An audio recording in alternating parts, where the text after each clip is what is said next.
This panel is called Lessons from Burnaby Mountain, and we'd like to ask Ruth Wamsley, Audrey Siegel, Varsha Walia, Caleb Morrison, and Stephen Collis is the moderator for this panel.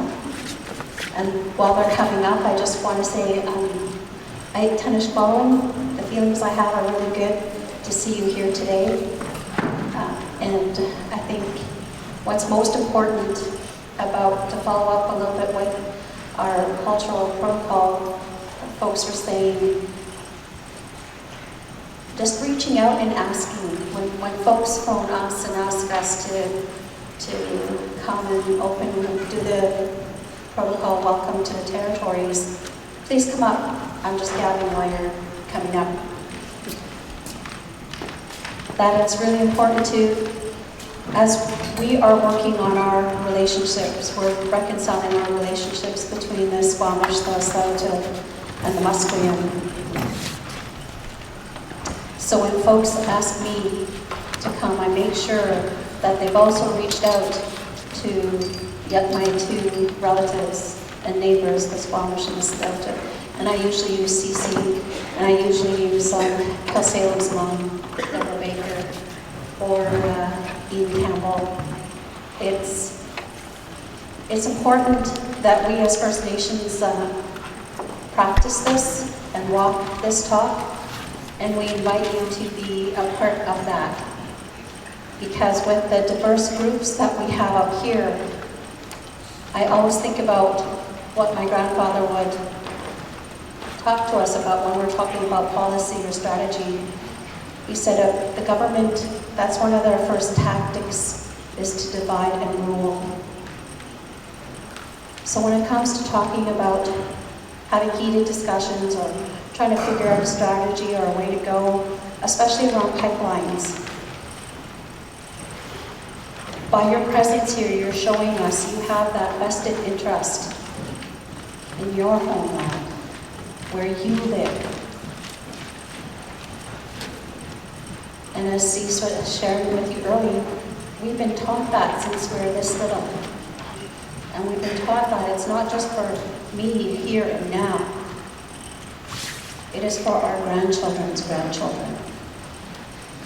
I was so moved by my daughter. In 2006, I got to travel to one of the COP gatherings in Brazil. And I think my daughter was just like 10 or 12 at the time. And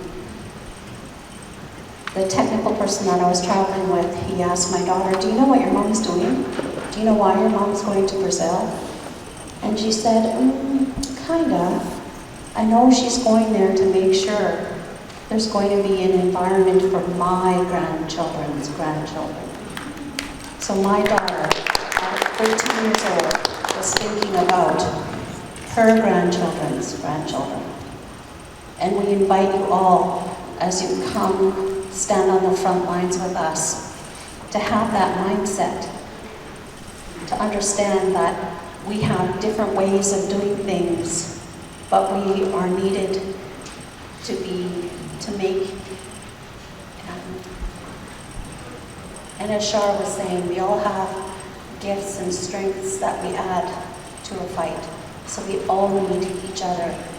And we were talking about what this day was going to look like. And when we first started out on the Sacred Trust Initiative, my sister created this hashtag, "We are stronger together." And with that, I'll turn it over to Professor Collis. Thank you.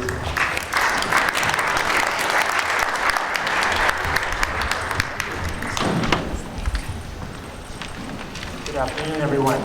I'd like to just add my own acknowledgement of these beautiful unceded territories and thank all the nations, everyone from all the different nations that welcomed us just a little bit earlier. It was really touching and wonderful, and I'm just honored to be here. I'm going to try and keep my comments very, very brief. I'm just the moderator. One of our panelists isn't quite here yet, so when she arrives, she'll just run up and join us. It's wonderful.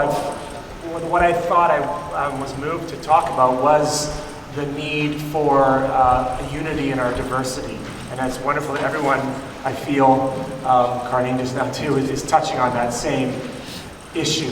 When you have an event of the scale of the Burnaby Mountain event, and just as a side note, that's what we need. We need to build a large and diverse movement. We need these large moments when we come together. But whenever that happens, we do experience some division and divisiveness because you have very different communities coming together, very different groups with different protocols, different organizational methods, different tactics, et cetera, et cetera, et cetera.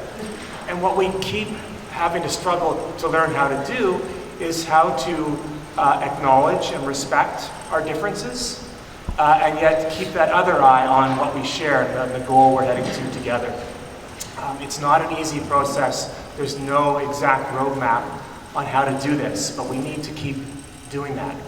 So I thought I would just very briefly start by invoking quantum physics as a way of looking at this problem. And in quantum physics, there's this issue they have is when they get right down to that subatomic level, matter seems to behave, as they say, as both a particle and a wave. It's two things at once, and they're entirely different. How is that possible? So let's quote Albert Einstein, a noted refugee. And Einstein said, "It seems as though we must use sometimes the one theory and sometimes the other, while at times we may use either. We have two contradictory pictures of reality. Separately, neither of them fully explains the phenomenon of light, but together they do."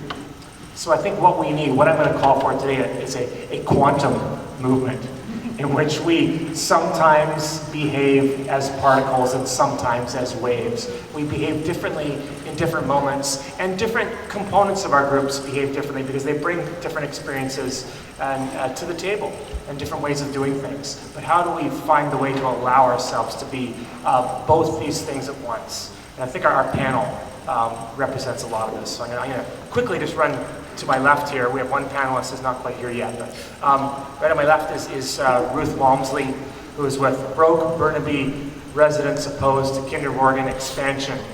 And Ruth was very involved last year on the mountain and continues to be involved in the wider climate justice movement. Next along is Caleb Morrison. Caleb has organized in the past with Rising Tide, Coast Salish Territories. And last year, Caleb was very front and center on the mountain working with the caretakers. And then at the end, we have Audrey Siegel busily knitting away. Audrey's of the Musqueam Nation, and I think everyone here knows Audrey, I've got to assume. We've all probably heard Audrey drum and sing, and absolutely enjoyed that. And Audrey is everywhere we are resisting. I'm really glad to have her there, too. And our fourth panelist is not quite here yet, is Harsha Walia. Harsha is an organizer with No One Is Illegal, Coast Salish Territories. And again, Harsha probably needs not much of an introduction here. She's one of the most noted and influential activists in this country.